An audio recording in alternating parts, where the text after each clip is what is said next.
Hi guys, my name is Grace and I'm your millennial wife with four fur dogs and working from home wife. So today, gonna have you join me sa gym session. So it's been a while guys since I uploaded the video. Sabi ko dun sa last video ko that I will try to upload a video with voiceover or somewhat nagsasalita ako, but this is what I can do right now, just voiceover. So probably next time I'll try that I will talk while doing voiceover. So yeah, by the way, this is already after my shift. So actually I already had a quick rest, siguro mga an hour or two after the shift, and then I just go and visit the gym. So I'm just doing solo right now since my husband is not in Manila. He's actually in Cebu right now. So yun. So come and join me as I have you navigate some of the things that I do in a day. So not every day I go to the gym. So hindi naman po every day. But most likely like around 3-4 times a week. Aside from gym, I also do yoga, which I already shared na rin dun sa last video ko. So, the gym is just like 5 minutes drive away from our home because this is just inside the subdivision lang naman. So, yon. I just forgot the name of the gym. I think it's King's Landing if I'm not mistaken, no? But yeah. So, yeah, I just drive lang 5-10 minutes. So, probably you might wanted to visit this also kasi aside from gym, they also have coffee shop, barber shop, and basketball court. Probably next time I'll tour you around here. This is just in Kaintataytay. So, ayan. So, already here na sa gym. Medyo mainit na yan kasi yeah, pahapon na. It's already 4 p.m. So, ayun. So, it's just me. Yan. It's just me preparing to go outside. Yan. And start my day na sa gym. So, and I just wanted you, ito lang, a quick tour. Yan, ganyan siya, 'di ba? Walang tao. So, I'm inside the gym. Normally, I spend like 10 to 15 minutes walking as part of my routine sa gym. So, I don't do much running because I feel like walking is better than running talaga. So, 10 to 15 minutes lang kasi my focus today would be upper body workout, which more on the back. So, ayun, wala akong kasama, so walang magtuturo sa akin. So, please bear with me. Probably, I might have some lapses and posture, ganon, or kung paano siya. So, hindi po ako professional. I just do it based on what I saw in some of the YouTube videos that I'm watching. O kaya naman, dun sa mga videos, not really videos, the one that my husband shared with me. Kasi I always go to the gym with him and then I just follow his routine for a day. So ganun lang yung ginagawa ko normally, ha. Aside from that. So ayun. So I just it felt like ilang araw na rin kasi akong walang gym. I think aside from the yoga that I attended last Sunday. So nung Monday, we rest. Walang any activity at all. We just go out, no? And then, nung ano naman, I think like Wednesday, Thursday, yeah, hindi rin ako nakapag-gym because we attended funeral of the uncle of my husband. So, yan. So, yeah. So, once I'm done jogging, I move na agad to my session. So, I don't want to stay longer than sa gym kasi wala lang. Um, Saglit lang. Siguro, as much as possible, I try to follow the routine my husband do.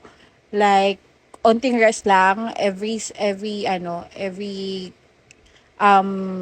exercise. So, siguro mga 10 to 20 seconds rest. Tapos, move na to the next exercise. So, ayan. I just do, one of the equipment here. I don't know then the name of the equipment and also what kind of exercise is this. So, I just really follow lang whatever I remember dun sa mga previews na ginagawa namin o kaya exercise na pinapagawa sa akin ng husband ko. So at least 'di ba mayroon akong activity today, and I will not just be at home and suck in the bed and just scroll in Facebook or watch TikTok. So minsan I felt like, especially that's working from home, I felt like sobrang wala talagang activity at all. So I just move around the house. And ang nagiging activity ko lang lagi is really yung pagpe-prepare ng food ng dogs ko, and also yeah, just working and standing up, going to the bathroom and preparing my food. So, yeah, I'm done na with today's gym. So, hindi ko na napakita sa inyo yung ibang sessions, no? Or yung ibang exercises ko. Kasi hindi ko na siya na-videohan. So, parang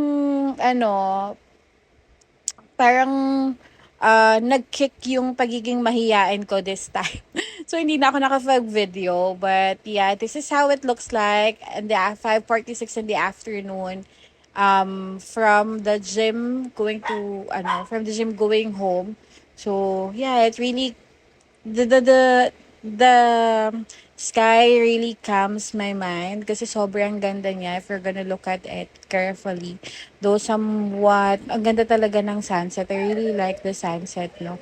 And also, yeah, some houses here, wala lang, nagagandahan din ako sa mga bahay dito, yung ibang bahay dito. And I hope that someday we'd be able to build our dream home, diba? Or our dream house with my husband. Ayun. So, yeah, I'm almost at home. So, ito na ang aking parking area. But, ano naman, the parking here is easy. It's not that hard naman to park dito sa area namin. Sometimes, medyo hard mag-park kasi, but, yeah, I don't wanted to share it na. Siguro it's more of like, in our community na lang. So, about the parking slots. But, I think still good. I was able to park naman easily than here. So, ayun. So, after this, of course, I have to prepare food for my dogs. So, I'll share with you what I do also. So, ayun, nakapag-park na rin ako. And by the way, please bear with my dogs. I have 4 dogs here. Hindi ko alam kung paano ko sila patatahimikin during this recording. So, yeah, yun talaga. I have 4 dogs. Lagi silang ganyan. Lagi silang tumatahol. Especially if they see like cats, yan, sa labas, sa baba namin. Naku, ewan ko ba bakit hate na hate nila yung mga cats. Kahit na, okay naman yung cats. Ewan ko, siguro nasanay na sila ng ganon. So, yeah. I'm done with the gym na. After this, because it's already 5:40, so, or magsi-6 na, I just, change clothes, yan. After that, I fix lang yung kitchen sink kasi I will preparing the food na of my dog. So, ang pinaprepare kong normally na food ng dogs namin are vegetables, and then most likely the vegetables that I use is carrots, squash, what else pa ba? Sayote, yon. So, yun yung mga vegetables na normally na ginagamit ko, no? And then, also protein, which is breast part na chicken. So, and dog food. So, pinagmimix ko sila, dry and wet food po. And yung food naman nila, or I mean yung mga table food, walang salt yun, as in, pinapakulaan ko lang siya yung vegetables at saka yung chicken. Pinapakulan ko lang silang separately. Tapos, ayun. And then, I just added the dry food, which is yung dog food nila. So, actually, naubusan na nga sila ng dog food eh. We just buy dog food last night lang sa mall muna. Kasi yung dog food na talaga nila is hindi pa dumarating. So, I just normally order their dog food in the Orange app. And, ayun, wala na rin kasing chance masyado na mag-shop or bumili outside. And also, parang mas convenient talaga yung shopping or getting shopping sa online sa totoo lang. Even our food, kasi here in the subdivision, merong online palengke. So I just go do online palengke instead of going to the palengke itself kasi mura lang naman yung delivery fee, sobrang minimal lang. Tsaka mas siya, convenient siya, especially my shift starts like 3 a.m. and then it ends at 12 noon. So in those hours, wala akong time to go to sa palengke. So ayun. So yeah, going back, napakain ko na yung mga dogs ko. So now I'm preparing my food. So I'll just have an egg and also spam. So yung spam natira lang to from the other night and it was a gift from it was given by my friend, no, nung nakaraan kasi we went out nung Sunday afternoon. So, binigyan niya kami ng spam. So, shout out to Donna. Thank you so much for the spam, Donna. If ever that you would encounter this video or you would watch this. Pero sana umabot ka dito, 'di ba? Kasi sobrang kaartehan lang naman yung mga pinagagawa ko. Charot. Yeah, yun lang. My food is just spam and then scrambled egg. I prefer scrambled eggs than the sunny side up. I'm not sure, pero siguro dahil ito din yung mas madalas na prepare ng grandma ko back then when I was like, living with them and they are still alive. But yun.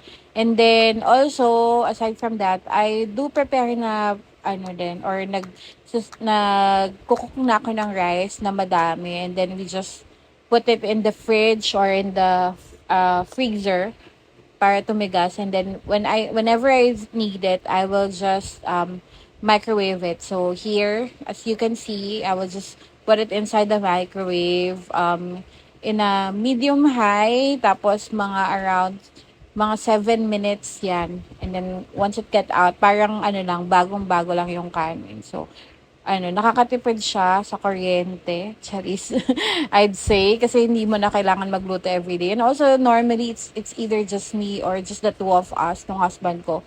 So, parang kung, 'di ba everyday magluluto kami or every meal magluluto ko ng kanin. So, yeah, parang medyo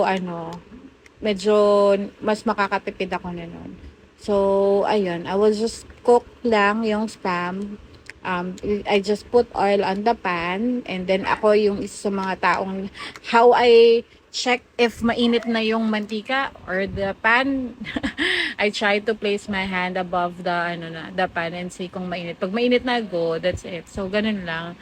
Just a typical Filipino or Asian thing. I'm not sure kung Asian thing to ha, pero ganito ako paano mag-check ng pans. Tapos yun, I just cook the spam and then just use the same pan lang din with the same oil for cooking the eggs. So, normally, kasi since mainit na yan, paglagay ko, I will, turn off the heat na.